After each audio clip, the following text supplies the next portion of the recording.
Good evening, Central New York. I'm Matt St. Jean with today's NCC Sports Update. The Syracuse men's basketball team continued its murderous stretch at the end of the season on the road against Duke earlier today. The Cuse has yet to defeat a ranked team this season, but have won its last two meetings against the Dukies.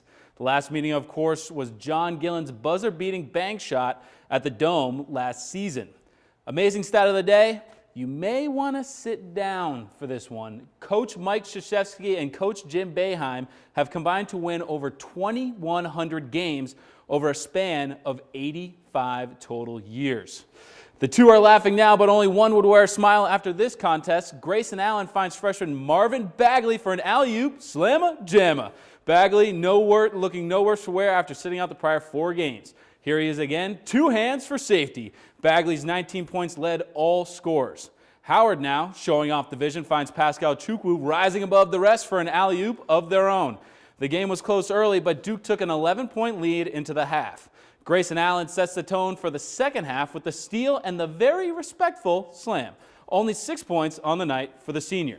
Believe it or not, this O'Shea Brissett three-pointer was the first one by either side nearly 25 minutes into the game. Cuse cut the lead to as close as 7, but the game turned into a Duke dunk fest. Wendell Carter Jr. tomahawk. 16 points and 10 boards for Carter. Here for Duke, precision ball movement by the Blue Devils resulting in, you guessed it, a dunk. Duke up by 9. The Blue Devils outscored Cuse in the paint 36-12 in the game. Allen starts the fast break, and Gary Trent Jr. puts Merrick Dolezaj on a poster.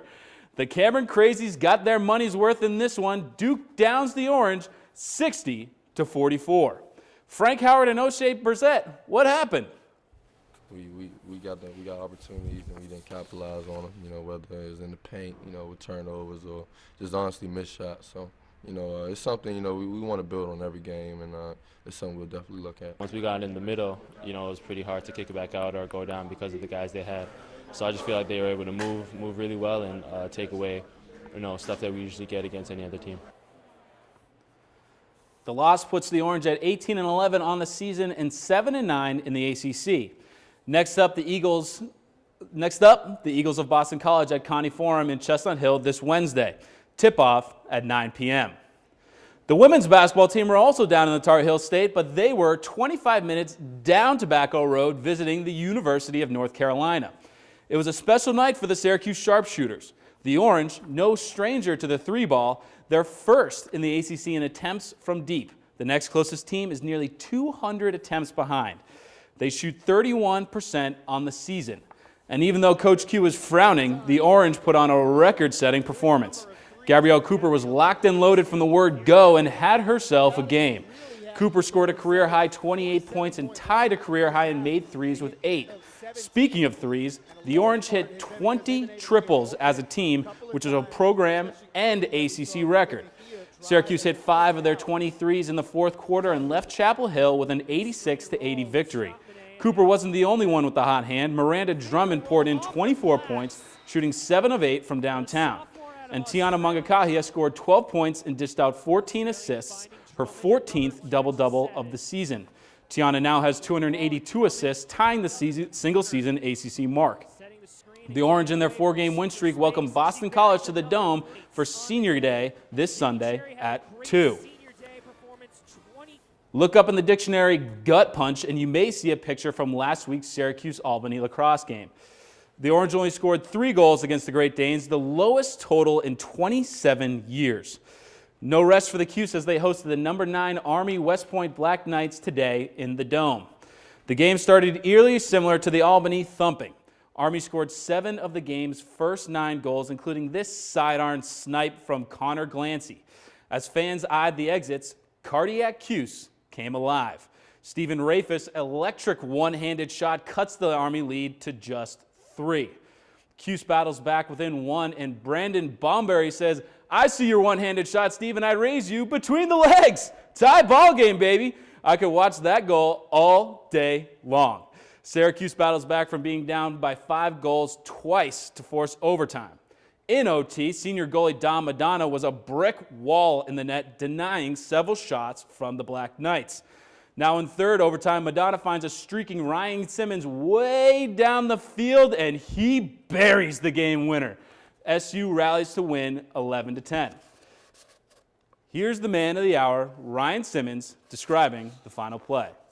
Cardiac use. We've, that's what we do here. It's run and gun ball, and we had a freshman make a great play. Fernandez, not afraid to throw it upfield pretty quickly, and Dom stood on his head the whole game, and especially in overtime, he made some great saves. And on that last one there, he got it up and out quickly, and we just pushed it. And it just so happened, I was the one on the receiving end. Not a lot of time to celebrate the win. Syracuse now turns its attention to their ACC opener on the road against number 5 Virginia next Saturday. March Madness is still a couple of weeks away, but it's tourney time for high school ballers in Central New York. They may not be playing in front of 30,000 in the Dome, but the Section 3 Class 2A semifinals between Bishop Ludden and Liverpool produce some high drama. Bishop Ludden's head coach Pat Donnelly is retiring after 30 seasons, and former Orange standout Ryan Blackwell leads the undefeated Liverpool squad. The Warriors were in control most of the game, up by as much as 11 in the third quarter. But the Gaelic Knights didn't back down. Led by Joe Connor's team-high 20 points, Ludden held a 2-point advantage with 3 minutes to go. Liverpool's Naz Johnson here responded with a drive and a right-handed kiss off the glass. Ludden had one chance in the final minute to tie the game, but Kyle Butler-Gaffney comes away with his 11th theft of the game to seal the deal 73-69. After the game, fans stuck around to give Donnelly an emotional farewell.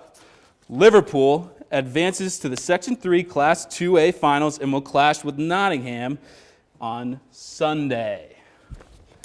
What's up, Kent? How we doing? Well, I'm doing all right, man. How are you? I'm good. Basketball tournament season is in the air. Probably my favorite time of year. Yeah, I agree, but Matt, are we going to see the Orange of the Dance this year? It's really an uphill battle at this point. I don't think anyone really expected them to go into Duke and win, but it just means that BC is a must-win on Wednesday. They also have a great opportunity to pad their resume in the home finale against Clemson next week. But their work isn't done there. Definitely not. I think right now they have to take at least 2 games in the ACC tournament to have a fair shot. Their chances aren't dead, but they have a ways to go to prove that they're worthy of a bid. Yeah, thanks, Matt. Up next, one local woman believes her digital refrigerator is Jesus reincarnated. That story and more after the break.